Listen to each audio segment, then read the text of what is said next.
ഇത് മാസ് മോട്ടോഴ്സിൽ നിന്നാണ് Honda Activa 4G നമ്മൾ വർക്കിന് വേണ്ടിയിട്ടുണ്ട്. നമുക്കതിനകത്ത് പറഞ്ഞേക്കണ വർക്ക് എന്ന് പറഞ്ഞാൽ പൊല്യൂഷൻ ടെസ്റ്റ് നടത്തണം, എഞ്ചിൻ ഓയിൽ മാറ്റണം, അതേപോലെ തന്നെ ബ്രേക്ക് ചെക്കപ്പ്, റിയർ ടൈറ്റാണ് പറയണേ, അപ്പോൾ ബ്രേക്ക് ചെക്കപ്പ്, അങ്ങനെ 3 വർക്കാണ് നമ്മുടെ അടുത്ത് പറഞ്ഞേക്കണേ. ജനറലായിട്ട് സർവീസൊക്കെ ഉണ്ടെങ്കിലാണ് നമ്മൾ ഡീറ്റെയിൽ ആയിട്ട് ചെക്ക് ചെയ്യുള്ളൂ.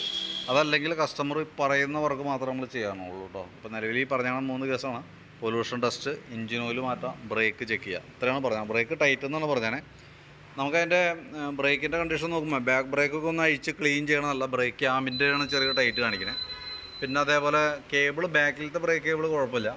ഫ്രണ്ടിലേക്ക് വരുമ്പോൾ ഫ്രണ്ടിലത്തെ ബ്രേക്ക് ലൈനർ മാക്സിമം തീർന്ന് നിൽക്കണം. അതതിൻ്റെ ഇൻഡിക്കേഷൻ ലൈനാണ് കേട്ടോ, മാക്സിമം തീർന്ന് നിൽക്കണേ. അപ്പോൾ ഫ്രണ്ട് ബ്രേക്ക് അഴിച്ചിട്ട് അതിൻ്റെ ലൈനർ മാറ്റി റീസെറ്റ് ചെയ്യണം, ബാക്കിലത്തെ ബ്രേക്ക് അഴിച്ചിട്ട് അതൊന്ന് ക്ലീൻ ചെയ്ത് റീസെറ്റ് ചെയ്യണം. അതാണ് നമുക്ക് ചെയ്യേണ്ട വർക്ക് കേട്ടോ.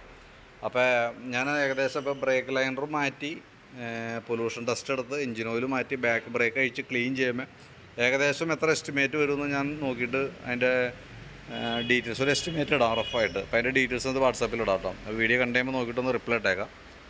നമുക്ക് ജനറലായിട്ട് സർവീസൊന്നും പറഞ്ഞിട്ടില്ല, അതുകൊണ്ട് ഈ പറഞ്ഞിരിക്കുന്ന വർക്ക് മാത്രമാണ് നമ്മൾ ചെയ്യുന്നത് കേട്ടോ. അതിൻ്റെ എസ്റ്റിമേറ്റാണ് ഞാൻ വാട്സാപ്പിൽ ഇടണം കേട്ടോ. അപ്പോൾ വീഡിയോ കണ്ടുകഴിയുമ്പോൾ നോക്കിയിട്ടൊന്ന് റിപ്ലൈ ഇട്ടോളൂ.